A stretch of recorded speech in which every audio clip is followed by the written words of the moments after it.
Hello family, welcome to রম্পাস রান্নাঘর। আজকের রেসিপিতে তোমাদের জন্য নিয়ে এসেছি ব্রেড অনিয়ন পকোড়া, যেটা খেতে অসাধারণ লাগবে, যেটা সামান্য কিছু উপকরণ দিয়েই তোমরা বাড়িতে খুব সহজে বানিয়ে নিতে পারবে, আর যেটা হবে খুবই মুচমুচে আর টেস্টও হবে খুব দারুণ। ব্রেড পকোড়া বানানোর জন্য প্রথমে আমি নিয়ে নিয়েছি 4 পিস পাউরুটি। পাউরুটিটাকে ভালো করে জলে দিয়েছি। জলে দিয়ে পাউরুটি যখন হালকা নরম হয়ে যাবে তখন জল ভালো করে চিপে এটাকে একটা বাটিতে স্ম্যাশ করে নেব।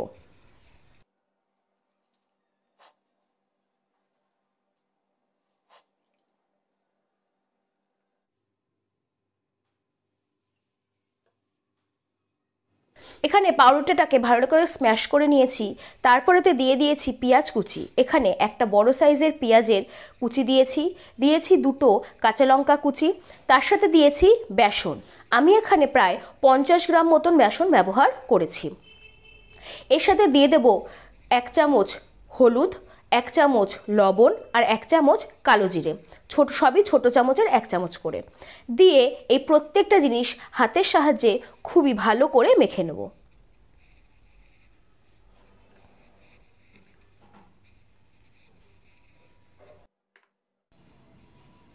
এরপর কড়াই বসিয়ে তাতে দিয়ে দিলাম সাদা তেল। দিয়ে তেলটা যখন একটু হালকা গরম হয়ে যাবে, খুব বেশি কিন্তু তেলটা গরম করবে না, তাহলে কিন্তু পকোড়াগুলো পুড়ে যাওয়ার সম্ভাবনা থাকবে। মিডিয়াম ফ্লেমে রেখে তেলটা যখন মিডিয়াম গরম হয়ে যাবে, সেই সময় এই মিশ্রণ থেকে পকোড়ার আকারে গড়ে একে একে তেলের ভেতরে দিতে হবে। এক পিঠ ভালো করে ভাজা হয়ে গেলে আরেক পিঠ উল্টে ভেজে নিতে হবে। তবে এইভাবেই প্রত্যেকটা পকোড়া আমি এক এক করে ভেজে নেব।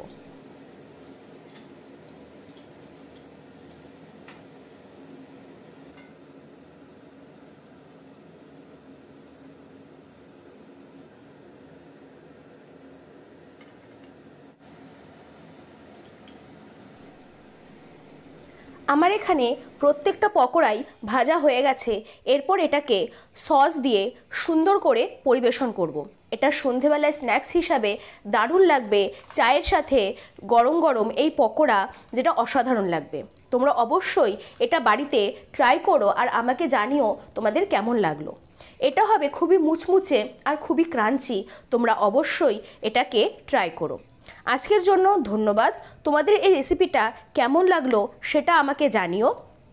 আর আমার এই চ্যানেলটি তোমাদের যদি ভালো লেগে থাকে তাহলে অবশ্যই সাবস্ক্রাইব করে দিও আর এভাবেই পাশে থেকো।